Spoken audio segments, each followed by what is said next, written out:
Boa noite. Bom poder rever os irmãos, também os nossos amigos. A gente fica contente aí de poder trazer mais um pouco da palavra de Deus. Bom, hoje nós vamos para os finais do estudo das cartas ao livro de Apocalipse. E nós vamos abrir as nossas Bíblias em Apocalipse capítulo 3.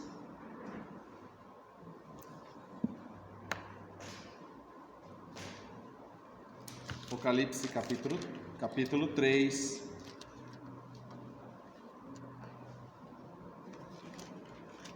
Vou pedir que todos se coloquem de pé, em reverência à palavra do nosso Deus. Nós vamos ler então do 7 ao 13.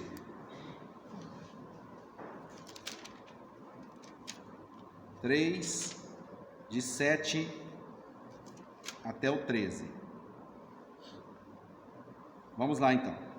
E ao anjo da igreja que está em Filadélfia, escreve: Isto diz o que é santo, o que é verdadeiro, o que tem a chave de Davi, o que abre e ninguém fecha, e fecha e ninguém abre. Conheço as tuas obras, eis que diante de ti pus uma porta aberta, e ninguém a pode fechar. Tendo pouca força, guardastes a minha palavra, e não negastes o meu nome.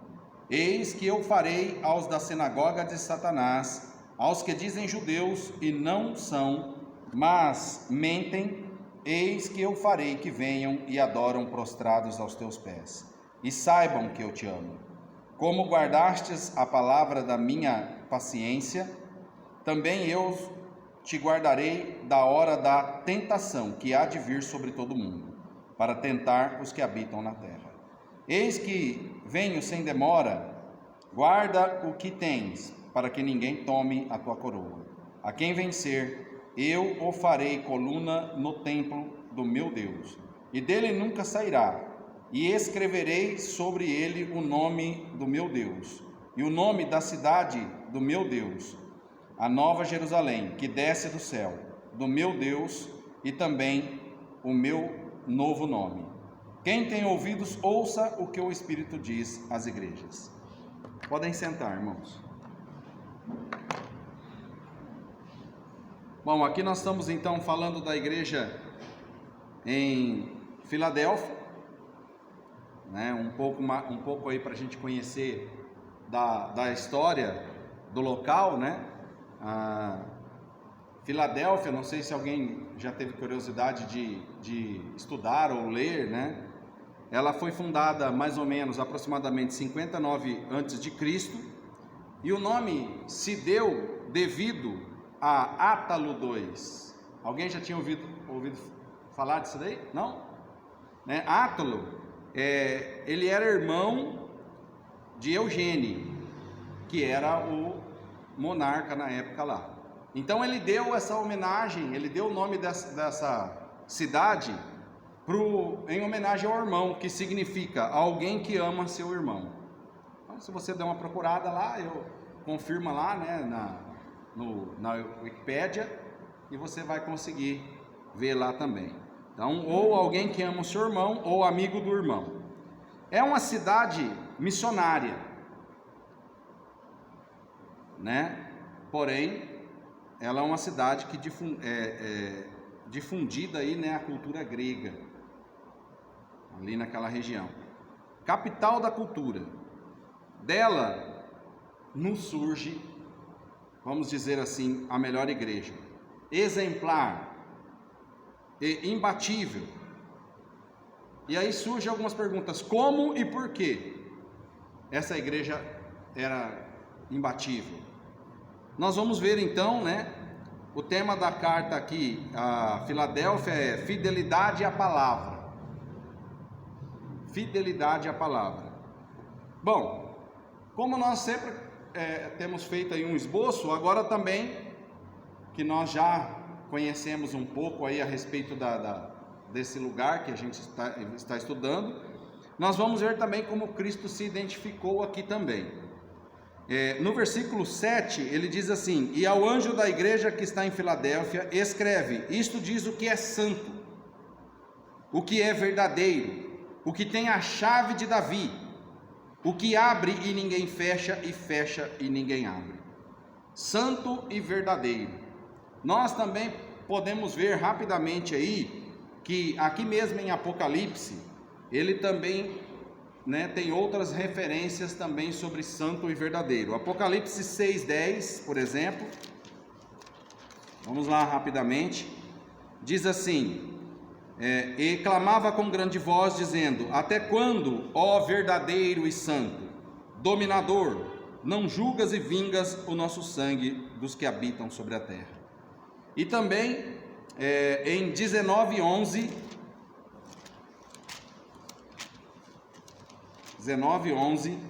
dando referência aí a esse santo e verdadeiro, e vi o céu aberto, e eis que um cavalo branco, o que estava sentado sobre ele chama-se Fiel e Verdadeiro, e julga e peleja com justiça.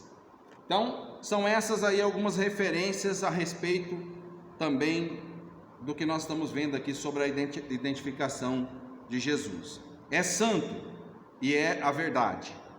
Também ele fala da chave de Davi.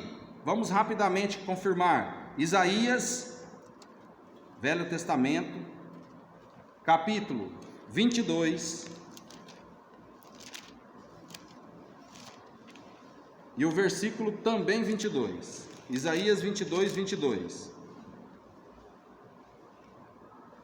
E porei a chave da casa de Davi sobre o seu ombro, e abrirá, e ninguém fechará, e fechará, e ninguém abrirá.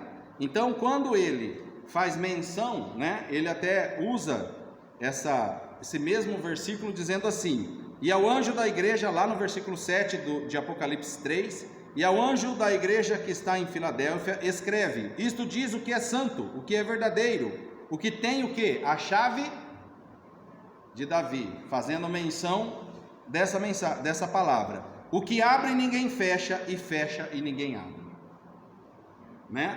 Então aqui também essa menção aí, mostrando aí também, dando, aí respaldo para o que a palavra de Deus está falando. É uma figura messiânica, essa figura lá em Isaías, Eliaquim, administrador do rei, figura messiânica. O Messias teria a chave de Davi, Jesus tem, e ele é o Messias. Ele abre, fecha a porta do reino, ele tem poder absoluto. O reino não está nas mãos dos judeus, o reino não está nas mãos dos judeus, está nas mãos de Cristo. Amém? Amém por isso, Mas a igreja também tem parte, e não o judeu em si. Nós podemos ver isso em Mateus 21:43. Mateus 21:43, ele diz assim: portanto eu vos digo que o reino de Deus vos será tirado, e será dado a uma nação que dê os seus frutos. Então, será tirado de quem? Dos judeus, e dado a uma nação que dará frutos. Quem é essa nação agora? A igreja. Está fazendo menção à igreja, É a mais solene apresentação. Nenhuma igreja do qual nós vimos até agora, dessas igrejas que nós estamos estudando, ouviu tanto elogio, vamos dizer assim. O elogio do Senhor à igreja foi um elogio, que está no versículo 8: eu conheço as tuas obras, eis que diante de ti pus uma porta aberta, e ninguém pode fechar, tendo pouca força. Olha só que interessante: guardastes a minha palavra e não negastes o meu nome. Então, irmãos, às vezes nós estamos procurando sermos heróis, talvez nós estamos procurando sermos fortes, mas o que ele faz menção aqui? Esta igreja não teve, digamos assim, da parte de Jesus, uma repreensão, mas ele ressaltou: vocês têm pouca força. Talvez nós estamos achando que nós somos extremamente fracos, mas esta igreja, tendo pouca força, não é verdade? Guardastes o quê? A minha palavra. É o que nós precisamos fazer. É este exemplo que nós precisamos seguir, guardar a palavra do Senhor. Nós cantamos o hino 108, um hino muito lindo, por sinal, também gosto muito dele. Mas ele diz assim: quando Cristo fizer a chamada, ele afirma: lá estarei. Você vai estar? Vai estar mesmo? É o que nós precisamos nos perguntar. Precisamos nos questionar. Se eu vou estar lá, quando Cristo fizer a chamada, lá estarei. Quando a trombeta soar para chamar as pessoas, você vai estar lá?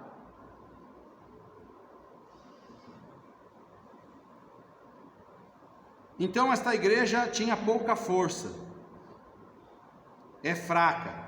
O próprio Jesus diz: é fraca, mas guardou a palavra. Há força em guardar a palavra. Ela se capacita. Vamos ver Salmos 119, 11. Não saiam do nosso texto. Salmos 119,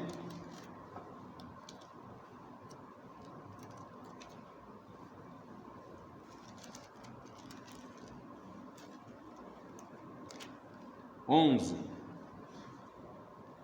Escondi a tua palavra no meu coração, para não pecar contra ti. É o que nós devemos fazer. Eu escondi a tua palavra no meu coração, para eu não pecar contra ti. Não negastes o nome do Senhor.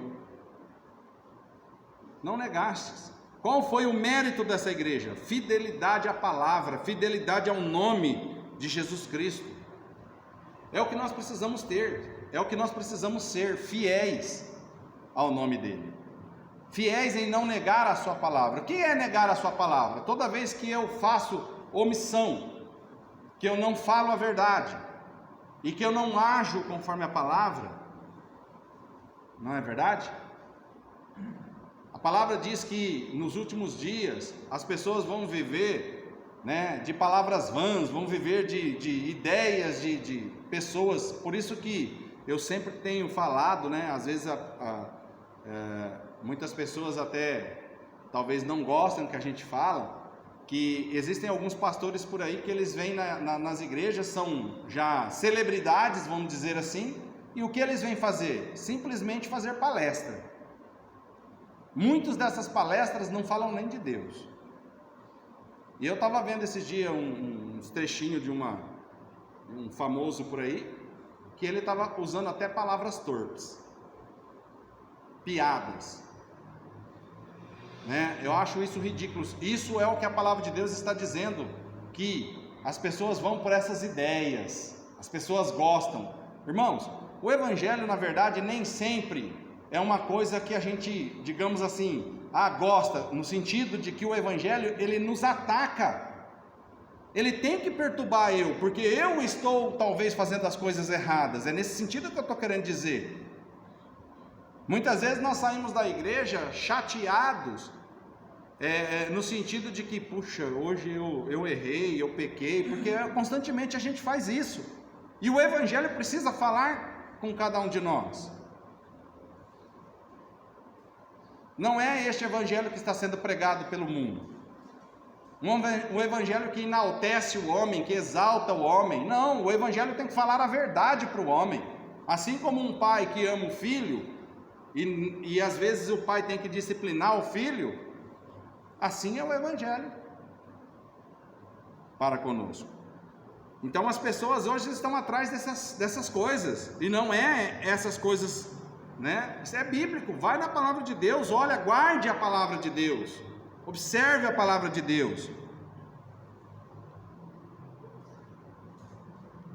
Hoje nós preocupamos mais com as estruturas e com programas, que é uma das coisas que eu também já tenho falado, Estrutura e programa. Atividade, irmãos, valem muito hoje. Mas o que vale mais é você guardar a palavra do Senhor. O que vale mais para Jesus é fidelidade à palavra dele. Isso é o que vale. Às vezes nós somos fracos, às vezes nós somos pobres e não temos condições de fazer grandes coisas. Mas a fidelidade nós podemos ser, fiéis nós podemos ser. É como a gente sempre fala, né? A gente ouve isso muito em algumas, até mesmo palestras que a gente participa, que o fato não é a pessoa ser pobre, isso não é um problema. O problema é você estar trajando roupas sujas ou coisa de, a roupa dele está rasgada, não tem problema. Mas ele é um cara decente, é um cara limpo, é um cara organizado, no sentido, dentro das suas possibilidades, né? É o que se enaltece por aí. A palavra de Deus é assim também, no sentido de que, muitas vezes nós não temos condições financeiras, eu falo isso de modo geral, até para a igreja, no sentido da igreja mesmo, né? De a gente fazer grandes projetos, desde que esses projetos também tem a intenção de evangelizar, que é a função da igreja. Mas nós podemos ser fiéis. É o que conta para Jesus Cristo, a fidelidade à palavra. E o que é mesmo que a palavra fala? Se a gente alterar um tio ou uma vírgula, já deu problema. Você já é réu. Eu sei que para muitos de nós, e eu me incluo nessa também, né? Apesar de ser professor, muitas vezes você come uma vírgula, come um tio, come um acento, não é verdade? Nas nossas frases, na nossa escrita. Penso eu que é muito difícil você ter o domínio de conhecer toda a palavra, o português em si. Mas na Bíblia, se você fizer isso, você já é réu. Você não pode alterar o que está escrito. As promessas do Senhor à igreja, no versículo 9, ele diz assim: eis que eu farei aos da sinagoga de Satanás, aos que dizem judeu e não são, mas mentem, eis que eu farei que venham e adorem prostrados aos teus pés e saibam que eu te amo. Como guardastes a palavra da minha paciência, também eu te guardarei da hora da tribulação que há de vir sobre todo o mundo, para tentar os que habitam na terra. Eis que venho, sem demora, guarda o que tens, para que ninguém tome a tua coroa. Nós precisamos, né? Essas são as promessas do Senhor que Ele nos prometeu. Seremos perseguidos com certeza, se já não estamos sendo perseguidos. Aqui eles estavam sendo perseguidos aqui pelos judeus, mas ele relata, né? Além de não ser, ainda é o que? São de Satanás. E eles vão reconhecer que a igreja é de Deus. Isso ainda vai acontecer, irmãos. Um dia o homem vai reconhecer. Pode ter certeza. Quando Cristo voltar, os homens vão reconhecer. Eles vão reconhecer. A palavra diz que eles vão cair de joelho, faz uma referência também, né, que um dia quando Cristo voltar, todo joelho se dobrará. Então, né, eles vão cair de joelho, já fazendo uma menção messiânica aí, quando o Messias vai voltar. Os judeus vão cair de joelhos e também vão cair diante da igreja. Por quê? Porque Jesus Cristo é o cabeça da sua igreja, porque Jesus Cristo é o dono da sua igreja. Fora disso, irmãos, tudo é mentira. Fora da palavra de Deus, tudo é de Satanás. Eu quero que vocês prestem atenção, não sei se, né, eu tinha dado uma parada na minha lida Porque às vezes você fica lendo trechos, eu parei, mas agora eu retomei de novo as minhas leituras, mas eu quis voltar lá de novo no começo. E aí se você vai voltando nas leituras de novo, você vai vendo alguns detalhes que você talvez na outra leitura você não viu, e aí a gente vai lendo, cada vez que você lê, você descobre mais coisas. E uma coisa, irmãos, que nós precisamos ver é que Satanás, ele é astuto ao extremo. Ele é um ser, criado por Deus, foi criado sem pecado, mas por conta da sua glória achou que poderia ser maior que Deus. Não é verdade? E na hora que ele tentou a mulher, ele usou meias palavras. Foi isso que Deus disse para você não fazer? Para você não comer o fruto? Porque vocês vão morrer? Olha, aí veio uma das mentiras. Certamente vocês não vão morrer. Claro, o homem não morreu na hora, mas eles não estão aqui. Então, é sinal que morreram. E ele ainda acrescentou: não, é que vocês vão ficar conhecedor do bem e do mal. Sim, isso é verdade. Então, o que acontece? O que nós estamos falando? Eles usam meia verdade. Meia verdade não é verdade. Meia verdade não é verdade. A minha igreja prega meia verdade, então ela é de Satanás. Porque meia verdade não é de Deus. O que é de Deus é verdade.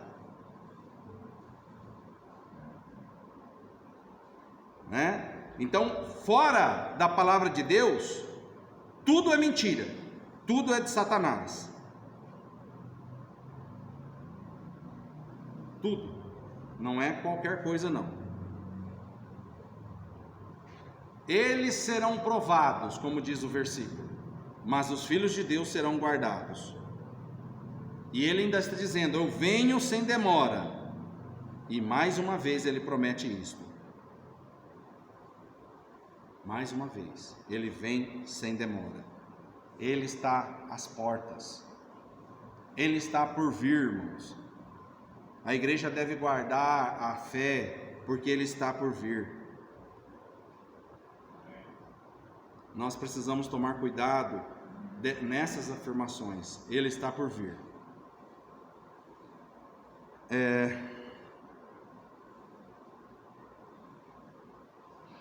E ele prometeu aqui riqueza para os fracos que guardam a palavra.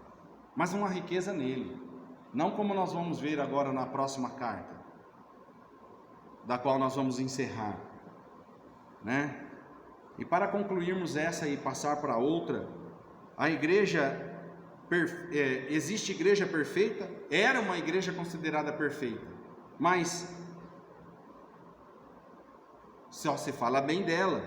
Mas igreja perfeita, irmão, só no céu.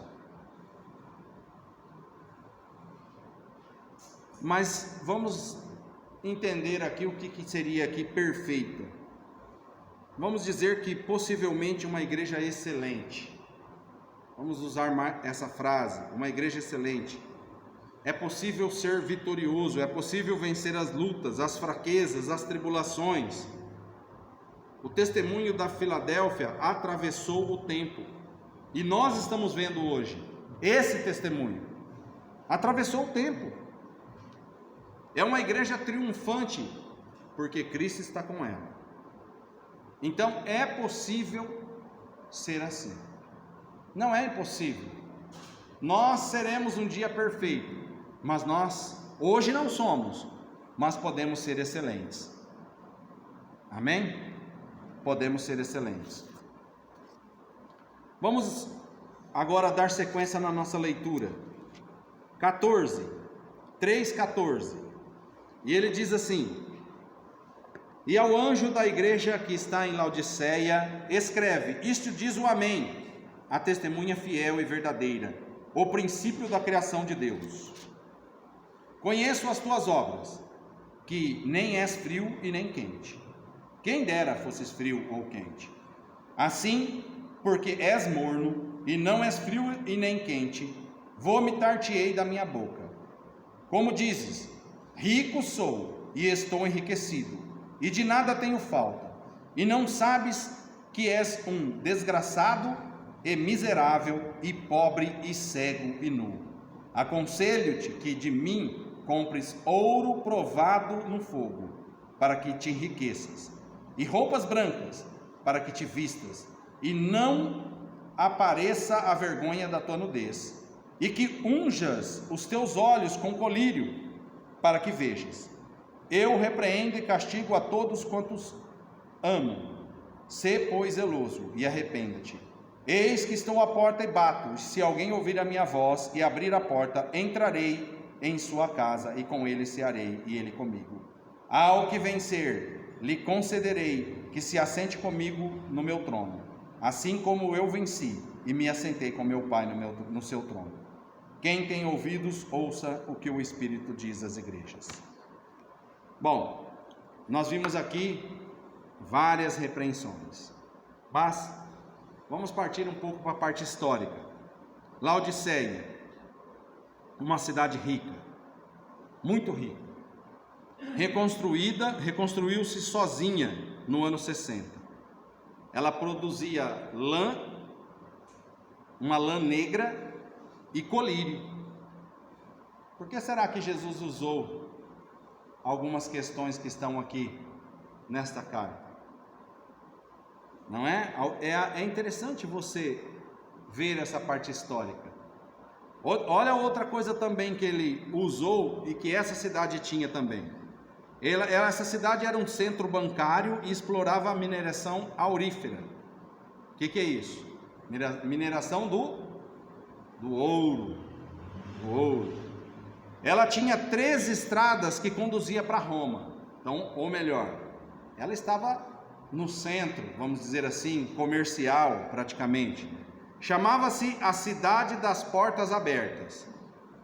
Outra coisa interessante que tinha nessa cidade, uma vez o irmão Arino pregou a respeito dessas questões dessa cidade aqui, me lembro bem, quando eu estava estudando isso daqui, ela também tinha águas termais, né? Lembra desse estudo do irmão Arino?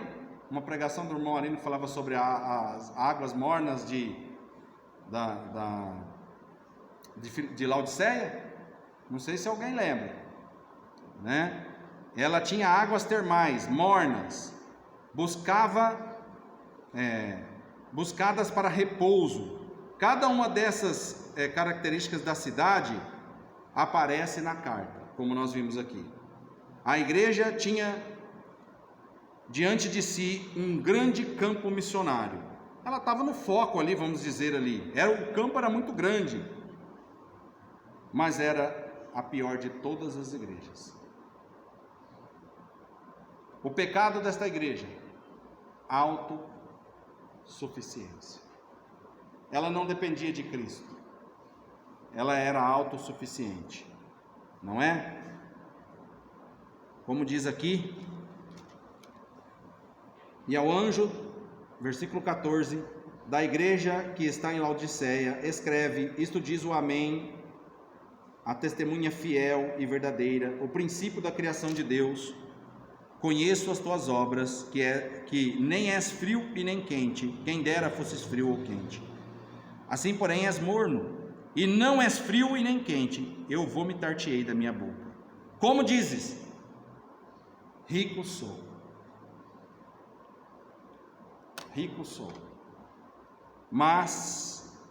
e estou enriquecido, e de nada tenho falta. E aí ele usa uma palavra forte, não é? E não sabes que és um desgraçado, miserável, pobre, cego e nu. E a palavra desgraçado aqui é uma palavra forte, né? Por mais que é uma palavra dizendo, né, que não tem graça, né? Graça e desgraça. Então, quando não tem graça, é desgraça. Mas é uma palavra que as pessoas não usam. É um palavrão forte. Os mais velhos mesmo, às vezes, repreendiam a gente quando a gente mais novo, né, sem entendimento, falava essa palavra, e eles, essa palavra não pode falar. Ficou sendo uma palavra muito feia. Bom, como nós estamos vendo no nosso estudo, como é que Jesus se identifica aqui? Ele se identifica, amém, verdade e confirmação. Nós já sabemos disso, espero que também você saiba. Fiel e verdadeiro. Fiel e verdadeiro. No versículo 19 e 11, que nós já vimos, ele também fala, fiel e verdadeiro. Nós já vimos esse versículo. E aqui também ele fala algo que é interessante e que também é uma coisa que as pessoas também usam, ou melhor, interpretam de forma errada. Quando ele fala aqui, no versículo 14: e ao anjo da igreja que está em Laodiceia escreve, isto diz o amém que nós falamos, né? Ele confirma a verdadeira confirmação, tá? A testemunha fiel e verdadeira, o princípio da criação de Deus. O princípio da criação de Deus não quer dizer que ele é o princípio da criação de Deus, que isso fique claro. Tem muita gente que interpreta errado este versículo. Não, ele estava no princípio da criação de Deus. Por isso que ele é chamado aqui o princípio da criação de Deus. Olha só, abram suas Bíblias em Colossenses. Colossenses capítulo 1, versículo 15.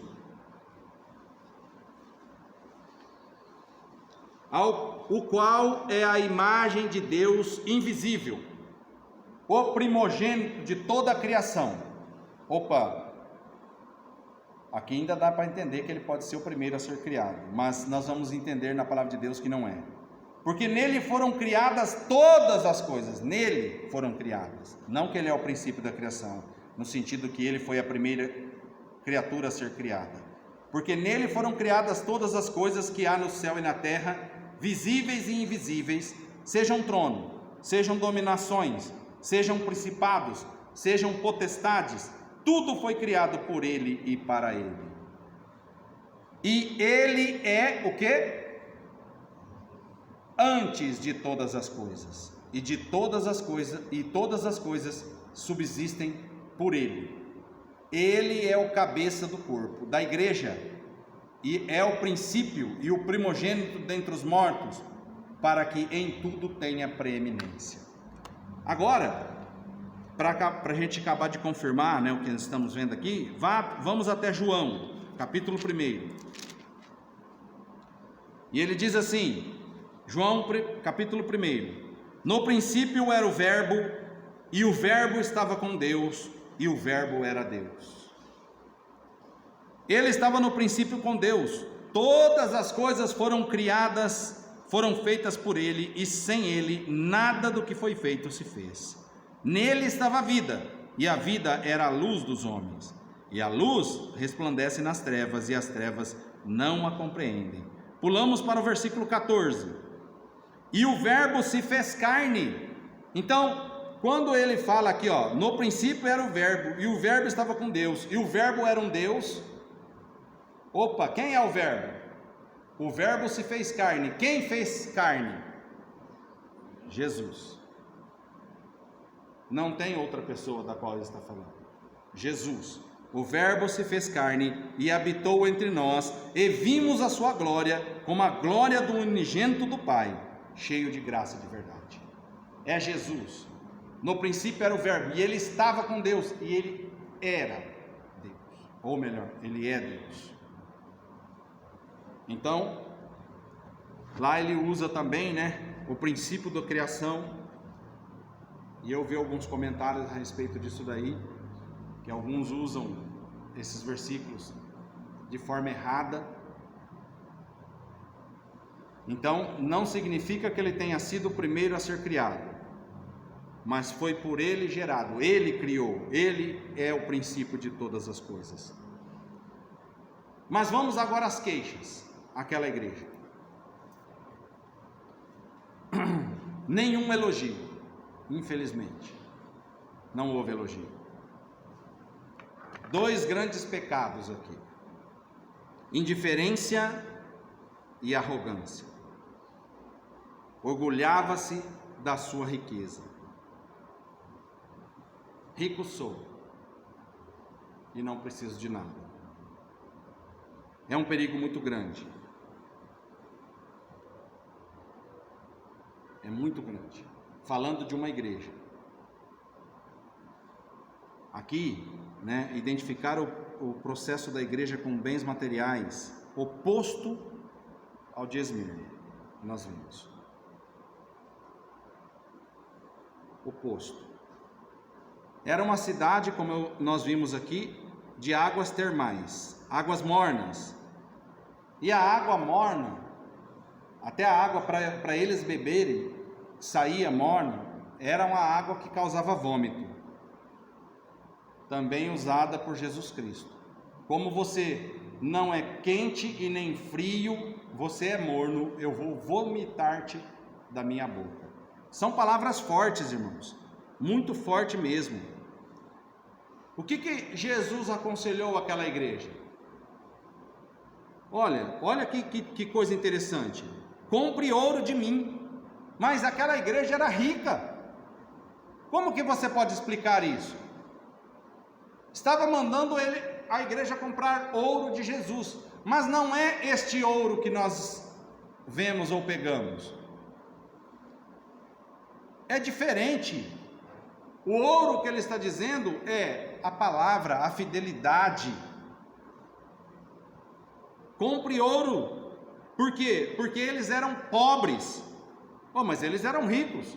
Mas Jesus está classificando eles como pobres. Deviam comprar de Deus e não do mundo.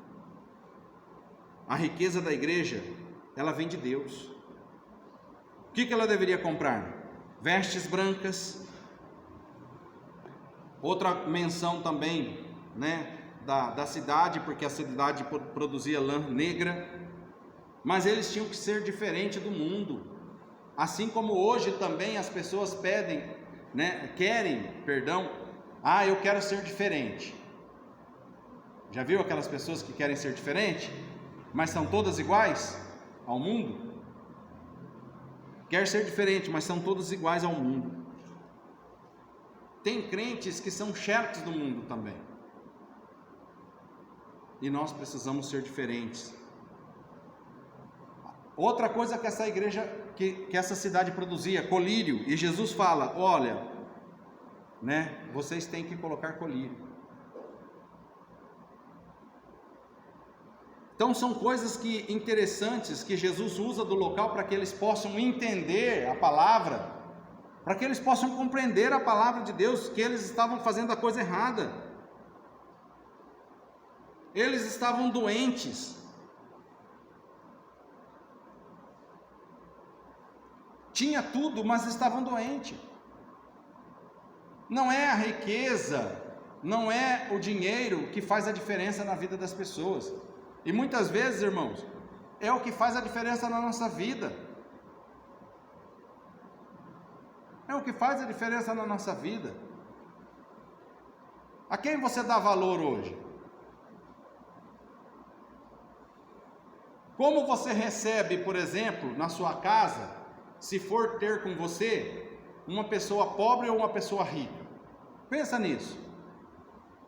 Eu não estou aqui julgando os ricos, longe de mim, mas eu estou falando de nós.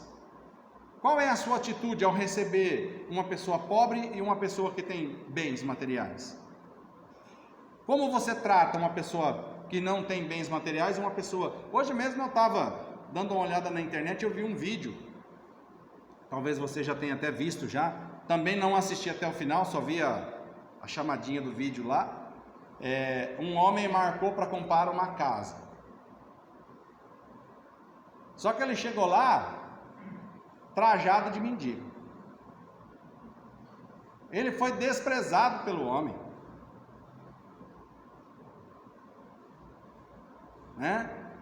Então basicamente é isso que acontece. Eu também assisti um vídeo muito tempo atrás também, de um cara que chegou, ele viu uma moça bonita ali sentada numa lanchonete, tudo mal vestido. Aí ele chegou e cantou a moça. A moça já, tem namorado. De repente chegou um cara com uma Ferrari, tudo de terno, desceu, a moça já cresceu o olho no cara. Aí o cara chegou e falou: patrão, tá aqui a chave da tua Ferrari, o mendigo. Aí a moça foi atrás dele, falou: será que a gente não pode dar uma voltinha? Aí o cara falou: mas você não tem namorado? Não, é que não sei o que tal. Quer dizer, já não tinha mais. Resumindo, o dinheiro fala mais alto. Mas isso é para com os homens, irmãos, não conosco, não com a igreja de Cristo. É isso que nós precisamos ser diferentes das pessoas. É isso que nós precisamos tomar cuidado. Porque talvez também nós fazemos alguma diferença em dado momento. Nós temos que tomar muito cuidado com isso. No nosso dia a dia, na nossa vida. Quem vai nos julgar é a palavra. Quem vai nos julgar é a palavra. Mas mesmo assim, mesmo assim, qual foi a posição de Cristo diante das falhas da igreja? Qual foi a posição dele? Versículo 19 e 20 de Apocalipse. Vamos lá, voltar no nosso texto lá de novo. Eu saí do texto. Apocalipse 3, versículo 19 e 20.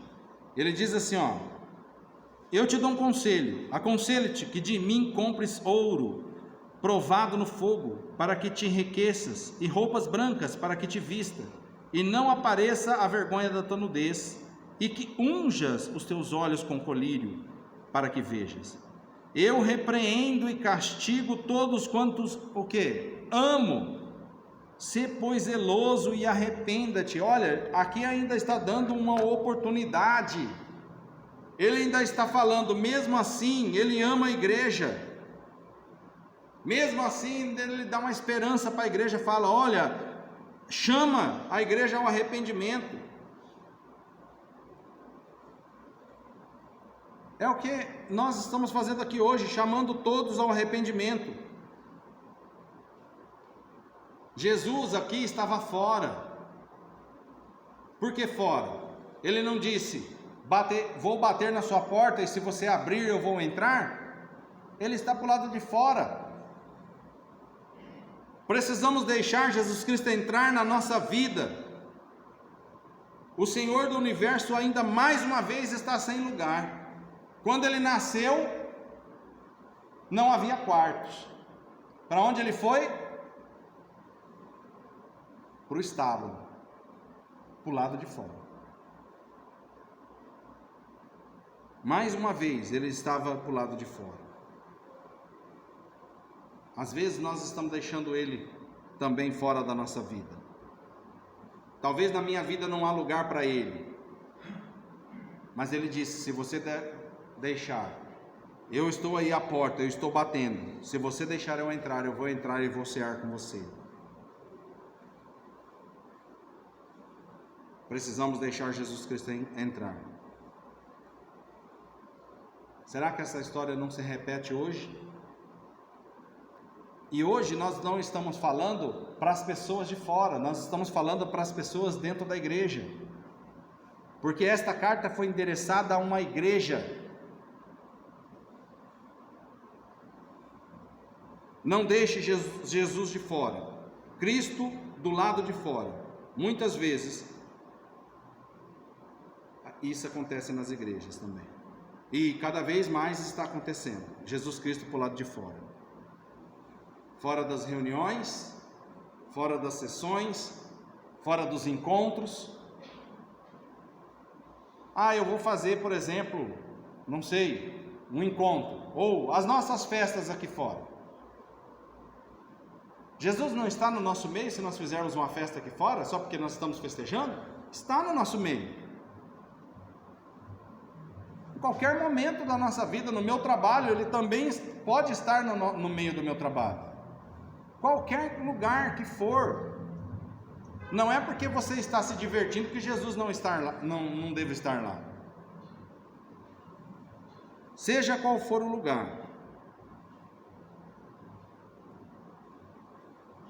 Não podemos ser crentes maledicentes, rancorosos, mesquinhos, com mau testemunho, deixando Cristo do lado de fora da nossa vida.